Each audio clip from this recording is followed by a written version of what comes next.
Hi guys, welcome back to the channel. I'm Office Blood Dance. I'm Gaynor. Here we are, just two of us today. Aidan MIA still. He is. Yeah, he's doing other things at the moment. Scorned woman builds impossibly narrow house as revenge. Revenge for what? I imagine maybe a development that's been built where they want to be. Okay. We had something similar here on one of the motorways, didn't we? Yeah. Where they were building a motorway and the guy said, I'm not moving. So they built the motorway around his house.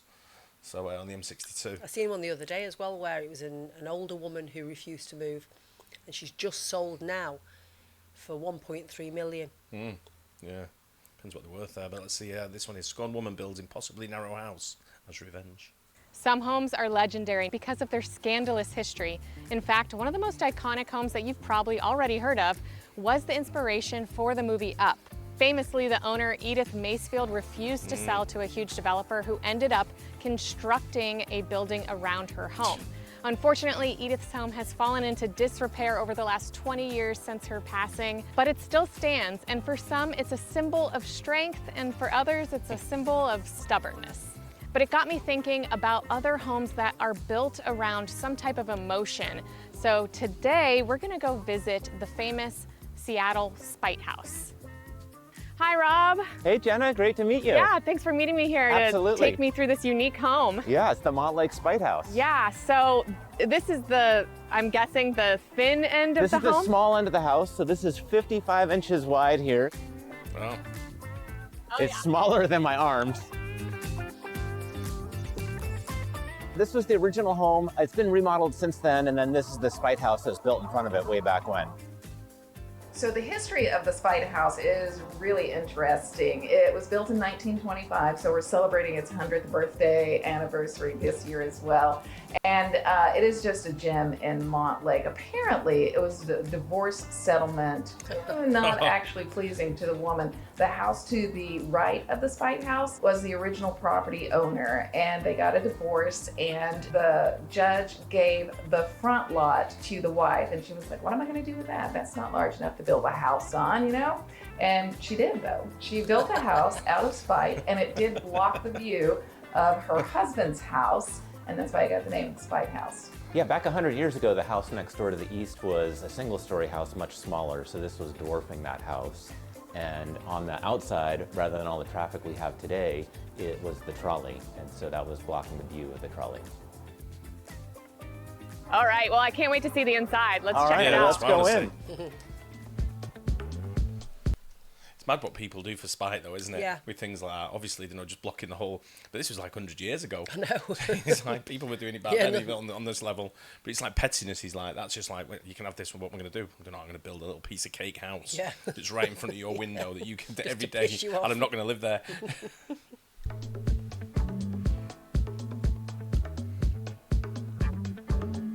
As we come into the mudroom, it's got a great place to sit and take off your shoes, store stuff under here. It doesn't have coat hooks here, but it'll be a perfect place for them. And it's about the same size as a mudroom in a normal house. It's not any smaller. It's amazing that they were able to fit a mudroom into this Totally. tiny house, basically. So yeah, I mean, pretty good design, especially for 100 years ago. right? Absolutely. Then it opens right in the kitchen. There used to be a door here, but that would be really convoluted to use. Yeah, And then in the kitchen, kind of the It's surprising tight, isn't it? thing here Yeah. is it's got full-size appliances. The Does it actually full-size open? stove, yeah, it opens all the way. Wow. So you could easily cook, do all your prep work. Okay. And then when you're done, you got a full-size dishwasher that also opens all the way right next to the sink. So Yeah. it's easy cleaning. This is like a tiny house kitchen, and I mean, I'm definitely used to tiny houses. It is, so- but a lot of those tiny houses have those small appliances, and Yes. these are all full-size. That's which is right. Cool. And the fridge, it's full-size. It's almost too big, but it's nice to isn't go it? fit all the Yeah. stuff. But Yeah. because the house is open, getting wider with a triangle, it makes the kitchen very functional. Yeah, and why is it built like a triangle, would you say? Well, it's the shape of the lot, so it's The a lot is a triangle-shaped triangle? lot, and so they built the house like this. And there's setbacks, right? Yeah, I mean, there's setbacks today. Uh-huh. This was built 100 years ago, so who knows? What they're The building code is a little more loosey-goosey back then. What's the square footage of the top, would you say? So the total is 860, and it's 430 on each floor. Oh, okay. But it lives way bigger than it sounds. Yeah. And especially, I think part of it is it feels small as you come in and then fans out, and so it just has this diverging Yeah. feeling. It's interesting they have, like, this is actually the great room up here with a big front door. So most Yeah. people would actually be entering in the more, wide portion of the house, right? Yeah, and it's cool. It's actually arched door. You can see over time the little cracks like the and how they doors put it like that. together. Yeah. Nice. But this is the original door from when it was built. 1925, right? 1925. So we're Yeah. celebrating 100 years this year. That's amazing. What else do you think is original? Like, are these floors These original? floors are definitely original. So these are top nail oak floors, which is really common in this vintage house in Seattle. And then what's a little less common is that it's top nail oak into the bedroom. Typically bedrooms and kitchens have fir floors, and there's fir over here. Oh, okay. So it's a softer wood. And then this living room, I mean, this dining room table is set for 4 right now, but you could easily fit 6 at this table. Yeah. Pull it out, you probably fit 8 people in this tiny space and still have, Plenty you know, of- big couch and TV setup. Yeah, I would think finding furniture for this place would be difficult because Yeah. of the angles. Yeah, exactly. And probably even hanging things on the walls might be difficult. But one thing I like is this pass-through. Do Yeah. you think they would have done that in the 1920s, or do you think this is something that was happening later? Because I know in the 20s, you know, they liked their small compartmentalized Exactly, yeah. rooms for heating. There's no central heat, it's just individual electric units in the house right now. Right, and there would be probably no insulation in the walls unless somebody blew it in later, Yeah, right? exactly. And it's single pane windows, Yeah. so you've got between the quite like walls and it. the windows, you've got quirky. a little. It's kind of quirky, but it's got like that, it's got a very modern look for an old house, hasn't it? I think if it was just one person living there, it'd be perfect. Yeah, or even 2. You could even live there as a couple, I'd think. But it's kind of like, I don't know whereabouts in town it is, but obviously the house next to it is quite a substantial house. Yeah, yeah. It comes across to me as like you'd kind of want that as the same lot, the 2 houses together. Yeah, You know, so as a like a granny flat type thing. yeah, or a teenager's Yeah, place. something like that. Yeah. Bit of noise that comes in here. Right, but Office. Seattle's pretty temperate, so Yeah. it's not too bad as Yeah. far as like heating and Oh cooling. no, not at all, not at Yeah. All right, well, let's see the last part of the upstairs, all. yeah? So finally we've got the bedroom, which this is the widest part of the house at 15 feet wide. 15 whole feet for a bedroom. And then this is a good sized bedroom for Actually, Seattle. it really is, yeah. You know, this is a large. queen size bed, and then the end tables are actually full size dressers, so you could easily fit a king and Yeah. nice size end tables in here if you wanted. Yeah, and they have a Good-sized closet, closet. and an ensuite. Ensuite bathroom. Wow. So it's got the full tub and sink, and then the toilet's tucked around the corner there. Yeah. Interesting angles for a tiler. I'm Yeah, sure this yeah, was a for sure. tiler's nightmare Yeah. to do that floor, but wow, they did a good job with it. And this area of Seattle, can you kind of tell me a little bit about it? Like, it's a nice area. Yeah, this is Montlake. This is the cheapest house on the market in Montlake right now. There was one for sale just a little bit more than this that was sliding into a hill. Otherwise, all the homes are quite expensive. Just Nice released, the colours. median Yeah. home price in Seattle right now is $1 million. Oh, okay. Wow. And homes in Montlake are typically closer to $2 million.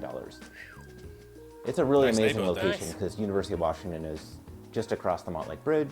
Capitol Hill is just up the way here, and you got super easy freeway access to both I-5 and over to the east side. Right. And my viewers aren't all from Seattle, so obviously Seattle is like its own real estate, you know, Yeah. and you being in real estate can kind of share that. Like, homes are expensive here. Yep. So even this house was what, for sale for 800,000. 800, yeah. Yeah, And it's a lot for obviously that it's small. a small house, it's old Yeah. house, but that's actually affordable here, isn't it? It is one of the less expensive homes in Seattle. Yeah, for I know. sure. Calling it affordable is Yeah, difficult. yeah, exactly. As we'll see in a minute, the downstairs is not connected from the inside, and so you could easily rent that out if you wanted to offset your I was mortgage. wondering what that Right, was so the coming about downstairs from. could be You an said Airbnb 2 floors. or a small business or something. Airbnb, small business, or even long-term rental with University of Washington down the way. It would be perfect for a student or traveling nurse or something like that. But you wouldn't want to share it with someone who you might have, you know, some spite against, because dividing this out again, a little too difficult, I think.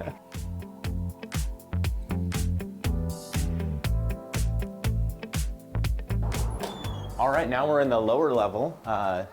So Okay. it feels like almost being in a boat. It so sure does. Yeah. So the I see that. the Dark. sleeping area, it's not really a bedroom because there's not a real door, Uh-huh. but the sleeping area feels like you're in the bow of a boat. So we got the bed set up here, some more storage. That's It's quite built cute. on this incline, because is that just the way it's on a hill a Yeah. little bit? Okay. Yep, yep. And it's sort of basement on this side and then daylight on that side.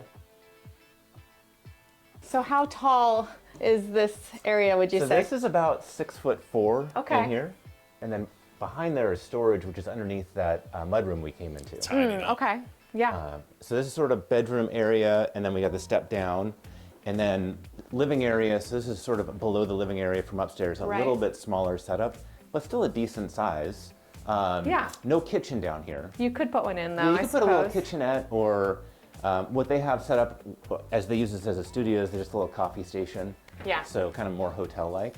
Yeah. But there is a full washer and dryer, Hey. lots of storage, and then a second bathroom over here. Okay. This one's got a shower instead of a tub. And still angled. Still Keeping angled. Everything's angled. Everything. Yeah.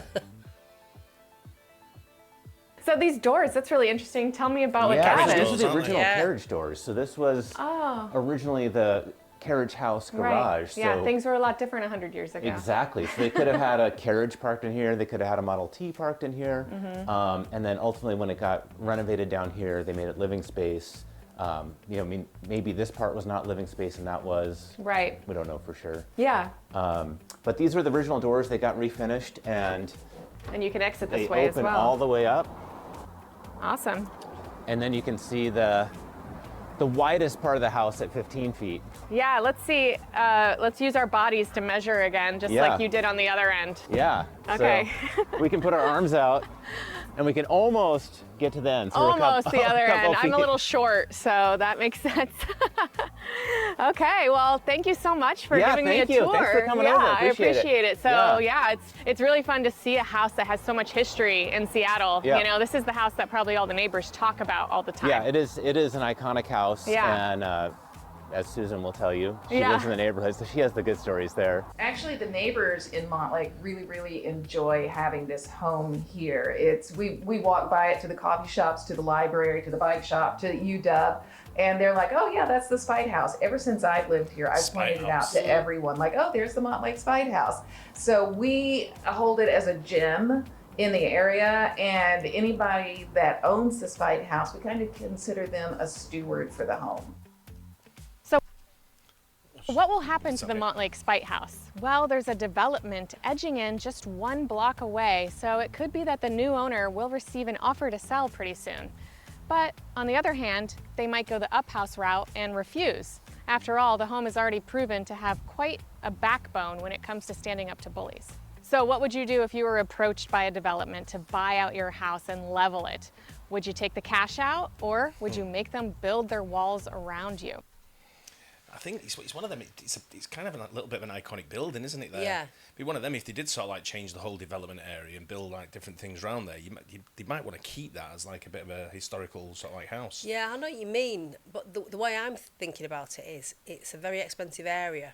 If you live in that house and you can't afford to buy anywhere else in the area, you're going to Yeah, stick you're your gonna stick it out a heels in, little aren't bit, you, and yeah. be like, no. Or stick it out until you get enough money Yeah. that you can buy something. I'd be kind of tempted to make that into a 2-story, somehow design it a little bit. I think the underneath where there's no Yes. real living area down there, is there, or storage or anything. So it'd be hard. I get like an Airbnb where It's a someone's bit going to like stay for one depressing day. down there, isn't it? It was a little bit, yeah. But it's probably one of them things where you'd probably move that into some kind of change it into like a little living area just for one person to, Yeah. you know, with the upstairs as well. Yeah. Spiral staircase type thing. Yeah. Movie room, but then again, if you get an income from it, from an Airbnb or something like that, then it's Yeah, some it of these makes sense. Airbnbs now people Yeah. live in. It's like, They like the really? quirky ones as well, You're don't paying they? like 200 quid a night to more than that, yeah. sleep in like a, an owl house. Yurt or whatever. But that's I quite like that. I like the whole look of it and everything, the design. Yeah. The way it's very well manicured, isn't Yeah. it? Sort of thing. The garden looks nice, and even the building when you went inside, it looked kind of a modern, like a modern twist on it. It was it's like you say, it's funny what people do to spite I people. mean, that blue house, I wonder how they feel about it. Well, they've probably bought that house, obviously, with the knowledge that what's Yeah, there, sort of thing. yeah. Because you have got a block view, haven't you? But then again, it probably takes out the sound from the road. Yeah. You know, the noise from the road. I don't know how busy of a road that is, but if the trolley used to go up and down it, I imagine it's quite a busy sort of like a busy area. Doesn't look very safe either, does it? What the building? Yeah, like the doors, like if someone wanted to break in, they'd just like knock the glass in and they're in. I don't know. You can get anywhere nowadays. Don't matter what you've got. Yeah. There's always a way into places. But that'd be my least of my worries. Don't know. I like quirky stuff like that. And that's No, I do, but I'm Impressive. not sure whether I'd pay 800 grand for that. no, there's probably better options out there. But it is quite impressive for the spite and the design of it. Yeah. Quite liked it. Yeah, enjoyed that. Hope you guys did as well. Don't forget like and subscribe, and see you on the next one. Bye. Cheers.